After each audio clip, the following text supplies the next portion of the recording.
Welcome everybody. This is Luke Humphrey with Luke Humphrey Running. If many of you know me from the Hanson Marathon Method book series, and if you don't, that's the series of books I've written: the Hanson's First Marathon, Hanson's Marathon Method, and Hanson's Half Marathon Method. I'm also owner of Luke Humphrey Running and have been coaching since 2006, on top of competing as a air quotes professional runner, qualifying for 3 Olympic trials in the marathon, finishing in the top 12 at each of the Boston Marathon, New York City Marathon, and Chicago Marathon. So a little bit of everything. So this is the first part of a series that we're talking about running your first marathon. And we're basing this off of what we've talked about in the book, Hanson's First Marathon, stepping up to 26.2 the Hanson's Way. So let me jump right into it. Am I crazy for wanting to run a marathon? This is the question recently raised in our Facebook group in the LHR running community, where currently we have about a little over 10,000 people in, I think, right now, and that's from all over the globe. So the simple answer is no. In regards to physically running the distance, I think most people have the ability to run a marathon. It's just a matter of where that craziness usually lies is in the planning for the marathon or the lack of planning in the marathon. And this was a question that was really inspired me to write Hanson's First Marathon, and to tell you that you are not crazy, you have the ability, you just need a plan, and I know how to make one for you. So in chapter 1, we talk about establishing a starting point. We start really fine-tuning that baseline. Where are we picking this up from? Maybe it's from scratch, maybe it's you're a local road race veteran and you're just looking to make the marathon your next challenge. So before we can make a plan, we need you to take a look at yourself and need to know what you're getting yourself into. Now, don't worry, I am not asking you to dig deep into the depths of your soul. I'm rather just looking at your history of running or exercise, as well as your injury history. We ask a series of 5 questions to help you think about where your strengths and weaknesses will be. And answering these questions in a certain way will not dictate whether or not you can run a marathon. There's a million ways to get to the same finish line. And however, what this will do is force you to take a look at yourself and go into this thing with your eyes wide open. For instance, answering the question number 1 with a no, then we might need to start with the very basics of running. Learning how to start by doing the right amount of running at the right intensity, and then building on top of that without getting yourself hurt. That's what's going to be critical for somebody who's brand new to running. It also means that if you are looking at a marathon and it's only 8 weeks away, then that might just not be a good fit for you. You just simply don't have enough time. You're going to need to allow yourself a little bit longer to build to the point where you can be ready to tackle the distance of 26 plus miles. So every answer you give here helps establish a baseline, a timeline, and a checklist of things you will need to make sure that you can focus on while you take this journey. So those questions are, am I running now?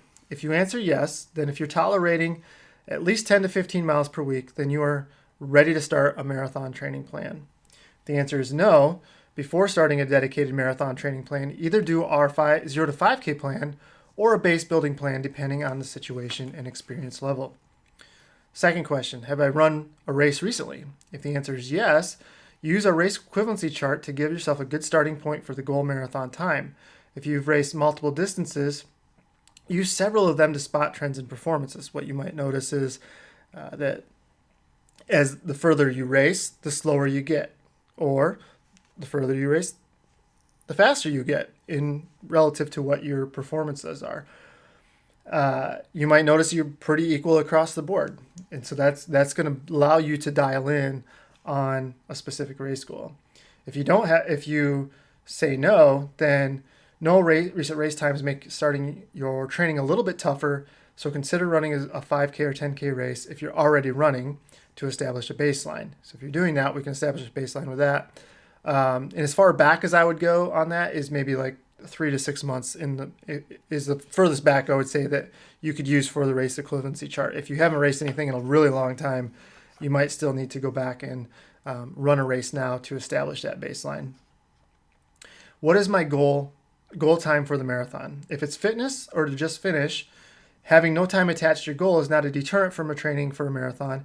However, picking a specific time goal or range will help you dial in your training and keep you motivated. I always find that if you have a goal, if you don't have a goal, a goal time, and finishing a marathon is a great goal, but I think you need to get a little bit more specific than that, because then you can actually put direction towards your training. And once you have direction towards your training, it makes it a lot easier to stay on a schedule instead of, well, I'm just trying to finish, so if I miss a few days here and there, it's not a big deal.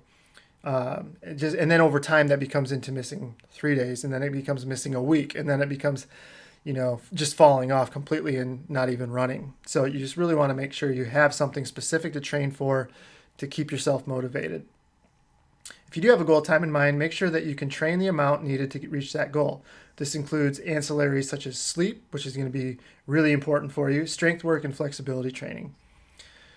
The fourth question, how much time can I dedicate to training? If you have less than 60 minutes on any given day, this puts you in a little bit of a compromised position. Consider having a longer training segment to build fitness and to maximize your training. If you have more than 60 minutes a day and more on weekends, great. Then we can build you up to an appropriate mileage and training gradually. So we might build your mileage first and then add intensity or something to that along those lines. We'll also be able to ultimately make your training segment a little bit shorter. I'll talk about this in a second. Am I prone to injury? Yes. If you answer yes, investigate the root cause of the injury or injuries. Don't just treat the symptoms. And most of the time, treating the symptoms means taking time off. All you're going to do is delay the time that you get hurt again. Because if you never treat the root cause and just take time off, you've only rested on the symptoms. And so the problem's still there. And as soon as you start training again, it's going to come right back. If you're not injury prone, be sure to maintain a balance of running and strength flexibility exercises to be able to handle the demands of marathon training. So that's the 5 questions that we ask you. There's a circle yes, simple yes or no on those, and then that'll give you a little bit of an idea of where you're at. So these questions are not just meant for the person who's never run before or even a new runner. They are meant for anyone looking to take on the marathon distance. This includes a novice and recreational runner, all the way up to the age group base who's looking for a new challenge. The thing is, those who have raced or run a half marathon distance are just that. They're halfway there. A 5K runner has only raced 1/8 of the distance. Whatever you struggle with at 10, 20, 30 miles per week is really going to be exposed when you start training to cover 26.2 miles as fast as you can. And the things that you never even thought about while training for the local festival 5K is going to be a major factor in your ability to be successful at the marathon. This isn't meant to scare you by any means. I just want to prepare you. The better prepared you are, the less intimidating the distance can be. So where do we go from here? And this depends on where you're at. For the brand new runner, I suggest taking the next 3 steps. 1, making running a habit. Finding a Couch to 5K plan that's 6 to 10 weeks long. In the book, Hanson's First Marathon, I offer up an 8-week plan that takes you from zero running at all to handling 30 minutes of jogging without stopping. And the second thing you need to do is establish a starting point. This is mainly for a time goal or even just establishing some running paces. Go run a 5K. Do a virtual 5K if you want to. Time yourself on a known loop. Whatever you're comfortable with, use that to establish some sort of basis for training. The only thing I'll say about the virtual aspect of it, if you're intimidated by going to a local 5K and racing, we're going to have to do something there, because eventually you're going to have to go to a marathon, and that's going to be a pretty decent crowd too.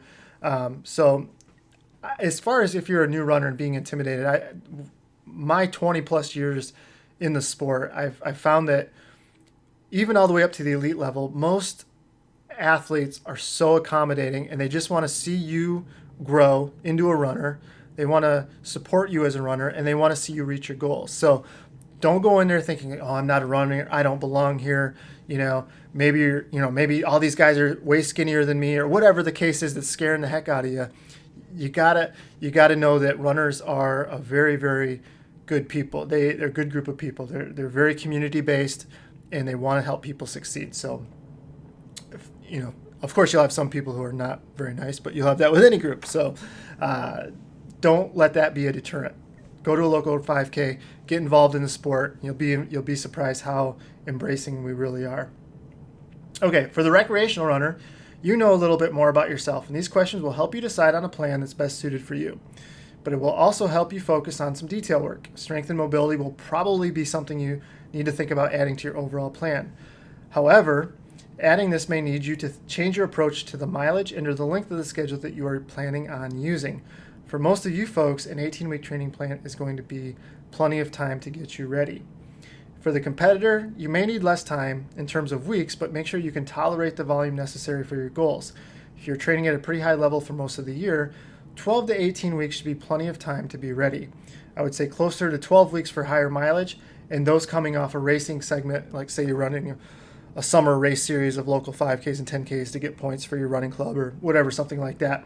You don't need to start all over with a 18-week plan because you've already done a lot of the work that we would do anyway. We can just transition into a direct marathon specific part of a plan. Okay, so take a few minutes and look at these questions. There's other assessments that I think are important, but we'll save those for another time. Next time, actually. If you're curious to see this discussion in full, to view our plans, or the first-time marathoners, or just read more about training, I encourage you to check out my book, Hanson's First Marathon, Step Up to 26.2, The Hanson's Way. You can find it online, all the major bookstores, Amazon, Barnes & Noble, all those guys. Ebooks out there, all that good stuff. You can also follow me on Instagram at Luke Humphrey, HMM, and our Facebook group, LHR Running Community. It's a free group. Just need to ask to be accepted in, and we'll get you in there. For information on coaching, custom plans, and instant access training plans, visit lukehumphrey.running.com, and that's where all my blog posts are. You can subscribe to podcasts, all that good stuff there. I also have created a trilogy bundle that I will post a link to the store in the show notes. And if you use the code TRILOGY, you'll get 30% off all three of my books, which will give you plenty of reading material and make you well-versed in the overall philosophy and preparation for the marathon and half marathon. So if you're looking to just do a half, this would be a good time for that. So as always, thank you so much for listening. And this is actually probably one of my shorter podcasts, which might be nice. So I will talk to you all later. Have any questions, get in that Facebook group, ask your questions, get on Instagram, whatever the case is, get a hold of me. And if you have any ideas for podcasts, blog posts you want me to write about, let me know. Happy to take ideas. So have a good week. I'll talk to you later. All right. Bye-bye.